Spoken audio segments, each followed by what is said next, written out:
Boa noite, boa noite. Hoje nós vamos falar aqui sobre o namoro cristão.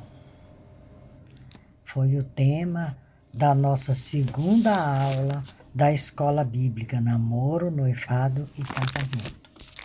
Aí a introdução diz assim: na presente lição trataremos acerca da relevância do namoro, noivado e casamento serem vivenciados pelo povo de Deus de acordo com os princípios bíblicos.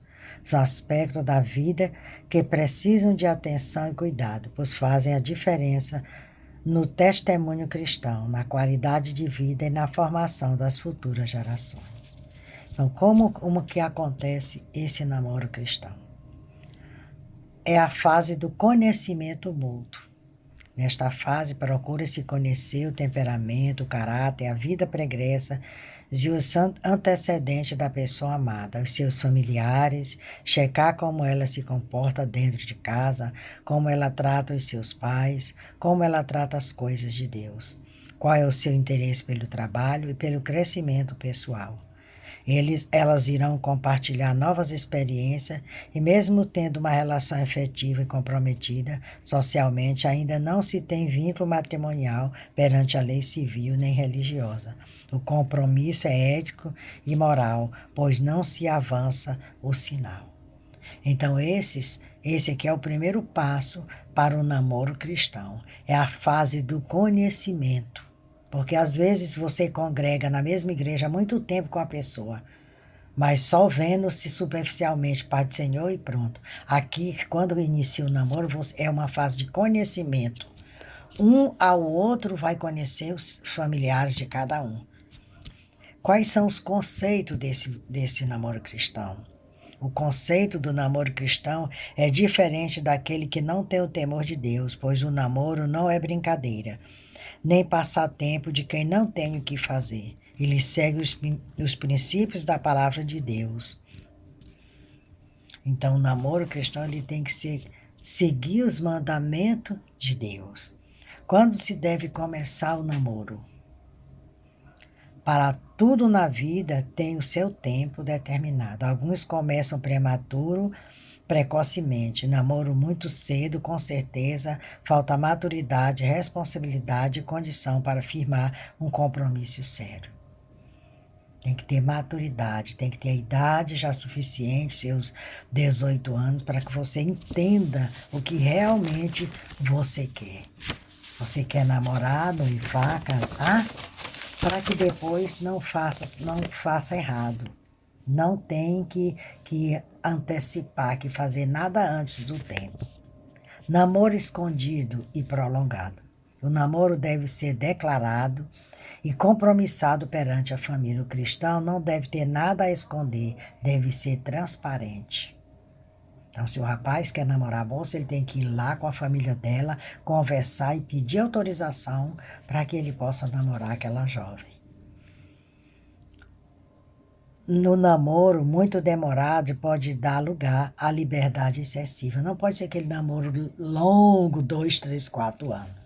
Mas também não pode ser apressado com 15, 1 mês, 2 meses, 90 dias. Não, tem que ser uma coisa tudo planejado.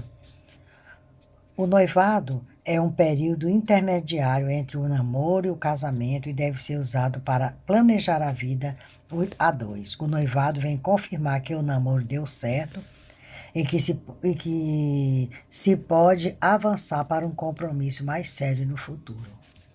Viu?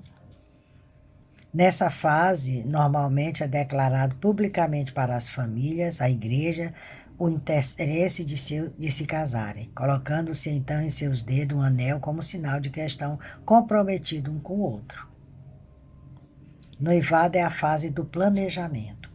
Planejar é montar hoje e o amanhã, enxergar mais longe e se preparar para o futuro. Começar a agir e tomar decisões sábias. Algumas perguntas deverão ser respondidas pelos noivos.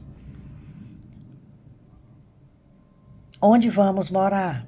A residência será própria ou alugada? Onde vamos congregar e servir a Deus? Quantos filhos vamos ter? Qual a nossa renda familiar? Vamos realizar festa de casamento? Quantos convidados e quantas testemunhas? Vamos viajar de lua de mel? Para onde? Que tipo de padrão de móveis teremos em nossa casa? Quais as prioridades na compra dos móveis e eletrodomésticos? Então, é um planejamento de uma vida a dois que só vão separar quando a morte levar um ao outro. A compreensão de cada um leva um tipo de bagagem para o casamento. Algumas bagagens só serão conhecidas depois do casamento. Muitas jamais serão resolvidas ou sanadas, mas todas poderão ser amenizadas com compreensão e ajuda mútua. Normalmente, a bagagem humana de complexos pessoais, de frustrações, de sequelas de sofrimentos e etc. Muitas vezes um ou outro tem essas sequelas, mas que ficam ali escondida. O noivo precisa estar disposto a ajudar um ao outro e às vezes levar por toda a vida. Toda essa sequela que ela traz ou que ele traz. A consciência de estar começando uma nova família. A Bíblia diz: porquanto deixará o homem pai e mãe e se unirá à sua mulher. O destino dessa nova família está nas responsabilidades e no comando do casal. Então ele deixará pai e mãe e se unirá a essa família.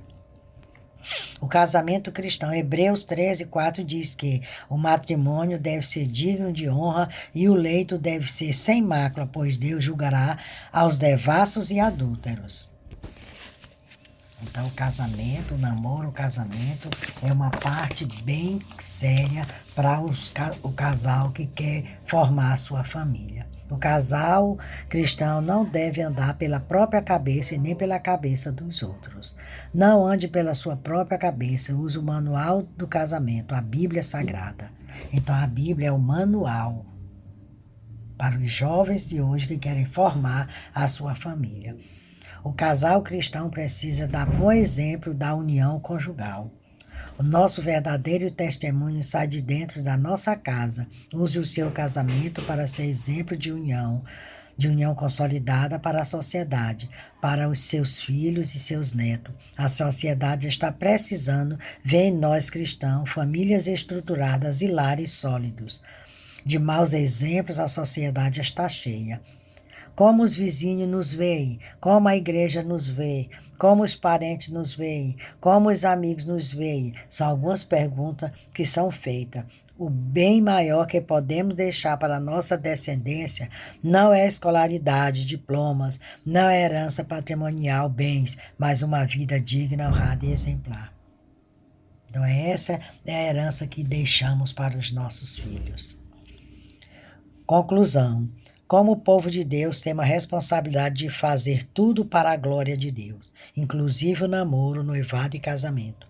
Para tanto, é importante termos a consciência de que dependemos da ajuda do Espírito Santo, da luz da palavra de Deus e de cultivarmos uma vida de oração e vigilância também em relação a estes aspectos. Olha só como é importante. Aqui está todo o manual para o jovem que quer iniciar um namoro, que quer ficar noivo, casar, constituir a sua família. Como a palavra de Deus diz, deixará o homem e a mulher a sua família, se unirão e formarão uma nova família. Que Deus nos abençoe. Leia a Bíblia para que você possa conhecer mais, porque a Bíblia é um manual de vida, de ensinamento, de perseverança, de compromisso. Que Deus nos abençoe. Me siga lá no YouTube, Raimunda Nunes, Mensagem de Salvação.